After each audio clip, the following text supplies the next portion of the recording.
৩৭ দিন বন্ধ থাকার পর আজ থেকে আবারও চালু হয়েছে মেট্রো রেল। সকাল ৭টা ১০ উত্তরা উত্তর মেট্রো রেল স্টেশন থেকে প্রথম ট্রেনটি মতিঝিলের উদ্দেশ্যে ছেড়ে যায়। তবে মিরপুর ১০ ও কাজীপাড়া স্টেশনে আপাতত মেট্রো রেল থামবে না এবং যাত্রী সেবা কার্যক্রম বন্ধ থাকবে। বৈষম্য বিরোধী ছাত্র আন্দোলনকে ঘিরে সৃষ্ট সংঘাত সহিংসতার প্রেক্ষিতে মেট্রো রেলের চলাচল বন্ধ করে দেওয়া হয়। মেট্রো রেলে ছাত্ররা নয়, দুষ্কৃতিকারীরা হামলা চালিয়েছে বলে জানিয়েছেন সড়ক পরিবহন উপদেষ্টা ফাউজুল কবির খান।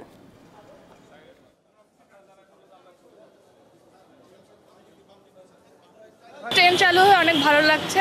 আমি পল্লবী স্টেশন থেকে এসেছি, আগারগাঁওয়ে নেমেছি এবং খুব বেশি টাইম লাগেনি। অ্যাজ ইউজুয়াল 5 থেকে 7 মিনিটের মধ্যে আমি চলে এসেছি। ফিল করছিলাম যে মেট্রো রেলটা আসলে চালু হওয়া খুব দরকার। আজকে চালু হয়েছে এবং যথাসময়ে আসছে, কোনো সমস্যা হয় নাই। 2টা স্টেশন বাদে বাকিটা ভালোই আসছি। মেট্রো রেলকে আমরা একটা এসেনশিয়াল সার্ভিস হিসেবে ঘোষণা করব, যাতে এটা ইচ্ছা করলে কেউ এটাকে সার্ভিস ব্যাহত করতে না পারে।